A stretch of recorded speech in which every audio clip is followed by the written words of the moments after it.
नमस्कार बच्चों, आज आपका बेग सर इंग्लिश क्लासेस में आपका स्वागत है। और आज हम लोग पढ़ रहे हैं प्रकाश का परावर्तन एवं अपवर्तन, क्योंकि ये फिजिक्स का पहला टॉपिक है, पहली क्लास है ये। तो आज आपको OMR शीट पर बेस्ड सारे क्वेश्चन मिलेंगे और लगभग 20 से 25 क्वेश्चन होंगे और ये बहुत ही परीक्षा से उपयोगी प्रश्न रहेंगे। तो इसकी तैयारी आपको सही से करनी है। तो शुरू करते हैं हम लोग पहले क्वेश्चन की तरफ। और ये पहला क्वेश्चन है, प्रकाश का ही है। और पहला क्वेश्चन है, मुख्य फोकस बिंदु की इकाई होती है। अब ये मात्रक की बात हो रही है। मुख्य फोकस बिंदु किससे मापेंगे हम? तो मुख्य फोकस बिंदु जो है, आप मीटर विकल्प देखें, मीटर है, वर्ग मीटर है, प्रति मीटर है। अब मुख्य फोकस है तो फोकस तो दूरी से नापते हैं, तो दूरी जो होती है उसको हम मापेंगे मीटर से। वर्ग मीटर जो होता है वो क्षेत्रफल मापते हैं, इसलिए इसका पहला विकल्प सही हो जाएगा, ये होगा मीटर।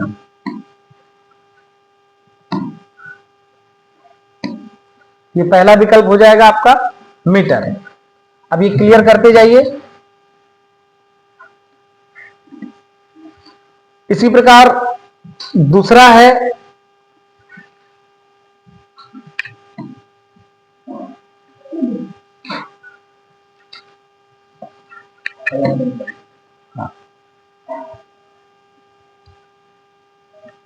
दूसरा है, एक पारदर्शी माध्यम से दूसरे पारदर्शी माध्यम में प्रवेश करने पर एक प्रकाशीय किरण के लिए आपतन कोण का मान अपवर्तन कोण की तुलना में कम होता है तो प्रकाश की किरण। ये अपवर्तन का प्रश्न है। और अपवर्तन कहता है कि आप डेफिनेशन अपवर्तन की जानते होंगे। अपवर्तन कहता है जब एक प्रकाश की किरण एक माध्यम से दूसरे माध्यम में जाती है तो अपने रास्ते से थोड़ा विचलित हो जाती है। तो यहां पर कहा गया है कि एक पारदर्शी माध्यम से जब किरण दूसरे पारदर्शी माध्यम में प्रवेश करती है तो एक प्रकाशीय किरण के लिए आपतन कोण का मान, जब आपतन कोण का मान क्या हो जाएगा? कम होगा। जब आपतन कोण का मान कम होगा तो फिर क्या होगा?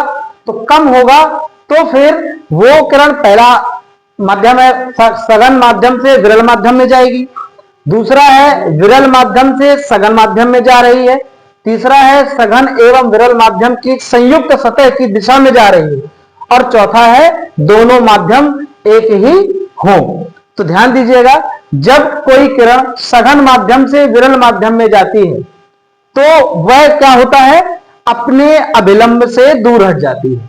और यहां पर कह रहे हैं कि अपवर्तन कोण का मान यदि हम क्या कर दें, कोण का मान अपवर्तन कोण की तुलना में कम होता है तो क्या हो जाएगा? ये हो जाएगा, ये सघन माध्यम से विरल माध्यम में जा रही है। क्यों जा रही है? क्योंकि वो अपने कोण से क्या हो जाएगी? अपने माध्यम से हट जाएगी, अभिलंब से दूर हट जाएगी। तो इसका ऑप्शन हो जाएगा सघन माध्यम से विरल माध्यम में जा रही है। दो प्रश्न हो गए। अब तीसरा है, वायु के सापेक्ष माध्यम का अपवर्तनांक अधिकतम होता है।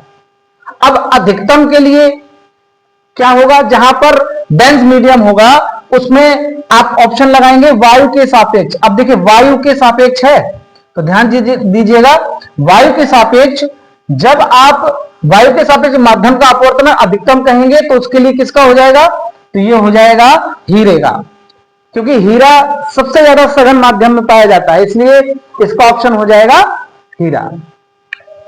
अगला है प्रश्न, 20 सेंटीमीटर फोकस दूरी वाले उत्तल दर्पण के लिए, यहां पर बात करते हैं उत्तल दर्पण की। तो 20 सेंटीमीटर फोकस दूरी वाले उत्तल दर्पण के सामने यदि 20 सेंटीमीटर की दूरी पर स्थित वस्तु का प्रतिबिंब बनता है तो हमें यह प्रश्न कहा गया है कि प्रतिबिंब कहां बनेगा। तो हम इसको देखेंगे जरा।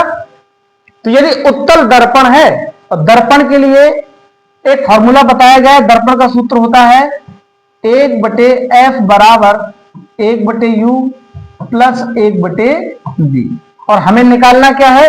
20 सेंटीमीटर। यहां पर f दिया गया है, फोकस दूरी दिया गया है 20 सेंटीमीटर, और क्या दिया गया है? उत्तल दर्पण के सामने 20 सेंटीमीटर दूरी पर स्थित वस्तु। तो वस्तु की दूरी हम किससे डिनोट करते हैं?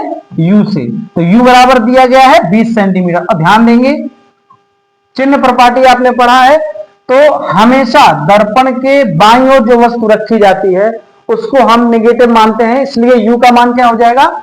-20 सेंटीमीटर। अब हमें निकालना है कि उसका प्रतिबिंब कहां बनेगा, तो हमें पता करना है v का मान। तो यहां पर हम जब मान रखेंगे ये हो जाएगा 1/20 बराबर 1/-20 प्लस 1/v।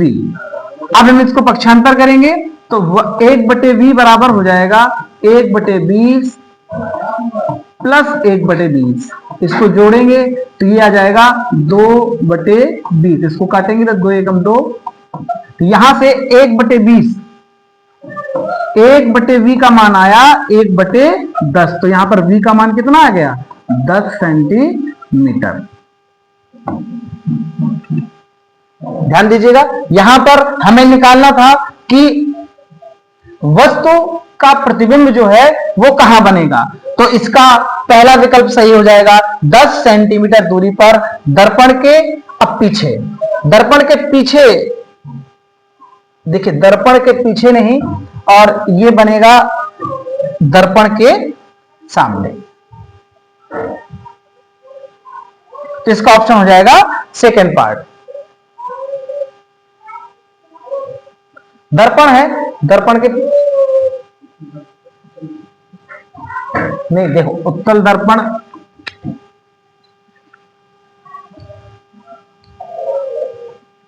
ये है, तो इसका आंसर आया बी बराबर 10 सेंटीमीटर।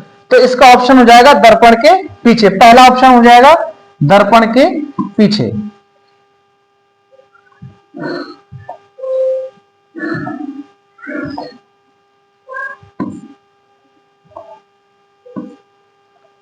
ये क्लियर हो गया होगा। अभी अगला प्रश्न है, निम्न में दिए गए माध्यमों में प्रकाश की चाल न्यूनतम होती है। अब सबसे कम प्रकाश की चाल वहां होगी जहां पर सघन माध्यम ज्यादा पाया जाएगा, इसलिए इसका ऑप्शन हो जाएगा हीरा में। सबसे कम सबसे निम्न में से दिए गए माध्यम में प्रकाश की चाल न्यूनतम, न्यूनतम पूछेंगे तो इसका ऑप्शन हो जाएगा हीरे में, क्योंकि हीरा बहुत ज्यादा कठोर होता है, इसलिए वहां पर प्रकाश की चाल सबसे कम पाया जाएगी।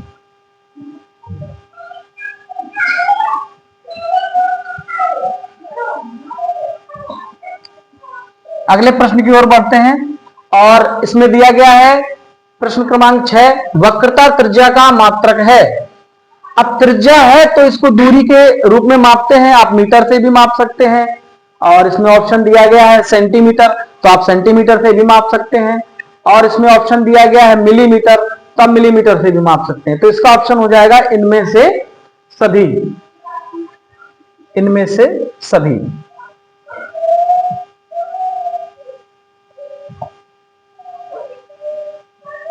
इनमें से सभी।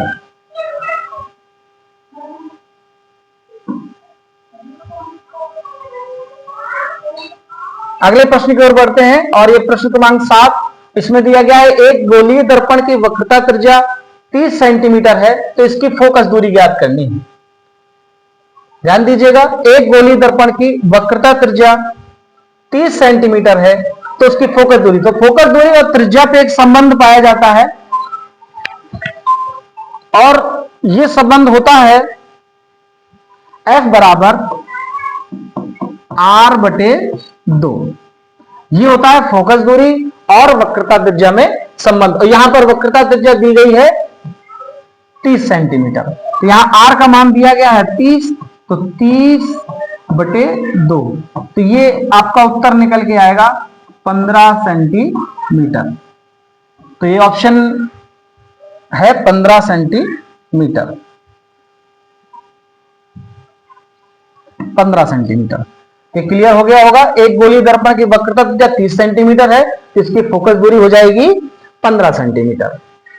आगे चलते हैं, और ये अगला प्रश्न है, और प्रश्न को पढ़ते हैं। तो यह आ गया, किसी वस्तु का आभासी, सीधा और बड़ा प्रतिबिंब प्राप्त करने के लिए वस्तु को उत्तल लेंस के सामने रखते हैं। किसी वस्तु का आभासी, सीधा और बड़ा प्रतिबिंब प्राप्त करने के लिए वस्तु को उत्तल लेंस के सामने रखते हैं। देखिए पहला ऑप्शन है लेंस के मुख्य फोकस पर। तो जब कभी मुख्य फोकस पर रखेंगे तो उसका प्रतिबिंब अनंत पर बनता है। फोकस दूरी के दोगुनी दूरी पर रखेंगे तो फोकस दूरी की यदि आप दुगनी दूरी पर रखेंगे, एक तो ये अनंत पर रखेंगे तो उसका प्रतिबिंब कहां बनेगा, फोकस पर बनेगा। और एक है लेंस के प्रकाशिक केंद्र और प्रथम मुख्य फोकस के बीच में। जब आप यहां पर वस्तु रखेंगे तो उसका प्रतिबिंब जो है आभासी बनता है, सीधा बनेगा और बड़ा बनेगा। तो इसका ऑप्शन हो जाएगा लेंस के प्रकाशिक केंद्र और प्रथम मुख्य फोकस के बीच में।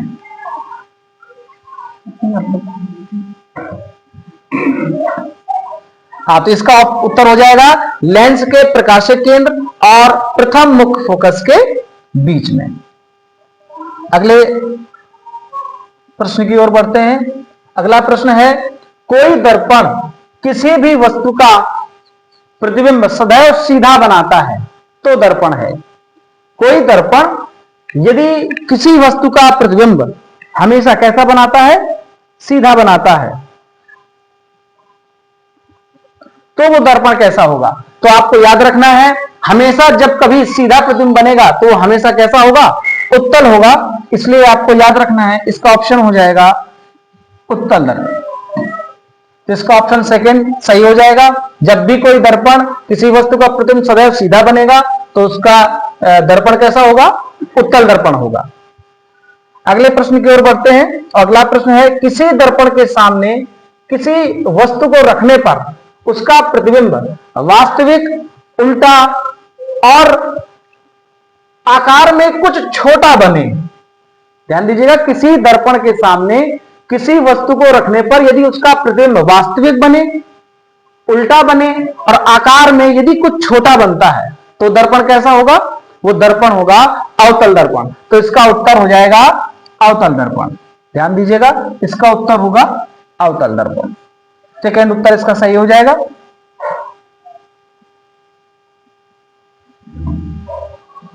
अगले प्रश्न की ओर और ध्यान दीजिएगा। अब ये अपनी क्लासेस जो हैं ऑनलाइन चल रही हैं और अपनी क्लास का, ऑनलाइन क्लास का नाम है बेक्सर इंग्लिश क्लासेस और बहुत ही बेहतरीन प्लेटफॉर्म है ये, जो आपकी परीक्षा को बहुत ही सुदृढ़ बनाने के लिए प्रयास कर रहे हैं हम लोग। तो कृपया आप इसको जरूर देखें, पढ़ें और इसको सब्सक्राइब भी करें और इसको शेयर भी कर सकते हैं। चलिए हम अगले प्रश्न की ओर बढ़ते हैं।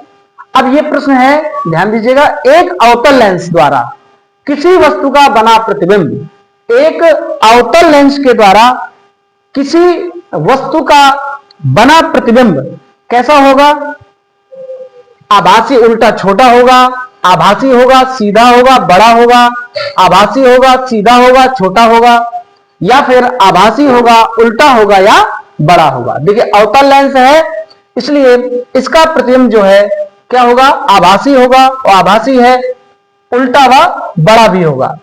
तो इसका ऑप्शन हो जाएगा आभासी, सीधा और छोटा। क्योंकि आभासी है इसलिए सीधा होगा, क्योंकि वास्तविक प्रतिबिंब हमेशा कैसा होता है, उल्टा बनता है।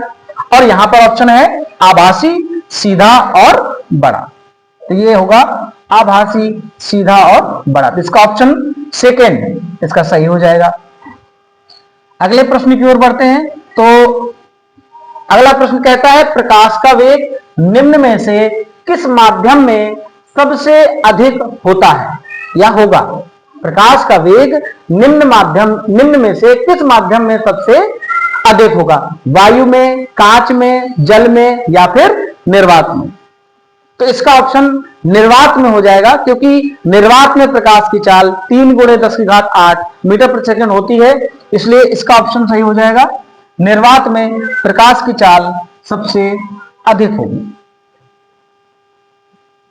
अगला प्रश्न है, एक उत्तल दर्पण की फोकस दूरी होगी यदि जिसकी वक्रता त्रिज्या 32 सेंटीमीटर। अभी हमने एक प्रश्न किया था, फिर से वैसा ही एक प्रश्न आपके सामने है। एक उत्तल दर्पण की फोकस दूरी होगी। अब फोकस दूरी और वक्रता त्रिज्या पर एक संबंध अभी मैंने आपको बताया था F इक्वल टू R/2। ये फोकस दूरी और वक्रता त्रिज्या में एक संबंध है, और यहां पर वक्रता त्रिज्या का मान दे रखा है 32 सेंटीमीटर। तो आप 32 सेंटीमीटर इसका मान रखेंगे तो यहां से निकल के आएगा 16 सेंटीमीटर। तो ये जो 16 सेंटीमीटर है ये आपका क्या हो जाएगा, फोकस दूरी का मान हो जाएगा। तो इसका ऑप्शन हो जाएगा 16 सेंटीमीटर। अभी तक आपको क्लियर हो गया होगा। अगले प्रश्न की ओर बढ़ते हैं, और यह प्रश्न है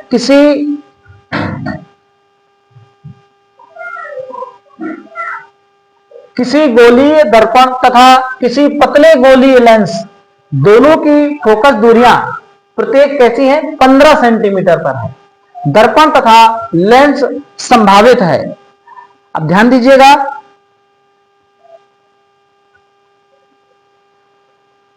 किसी गोली दर्पण तथा किसी पतले गोली लेंस दोनों की फोकस दूरियां प्रत्येक 15 सेंटीमीटर पर हैं। तो दर्पण कैसा होना चाहिए, दर्पण संभावित तरीके से ये कैसे होना चाहिए, दोनों अवतल दर्पण होने चाहिए। कैसे होने चाहिए, दोनों अवतल दर्पण होने चाहिए। तो उनकी दूरियां कैसे हो जाएंगी, 15 सेंटीमीटर।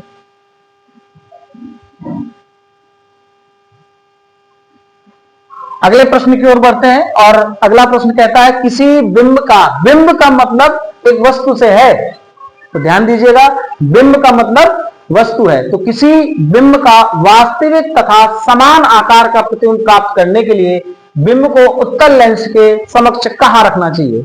जब कभी कोई वस्तु ऐसी स्थिति पर रखी हो जहां पर उसका प्रतिबिंब उतनी ही दूरी पर बने और उतनी ही लंबाई का बने, तो वस्तु को हमेशा हमें कहां रखना चाहिए, उसके वक्रता केंद्र पर रखना चाहिए।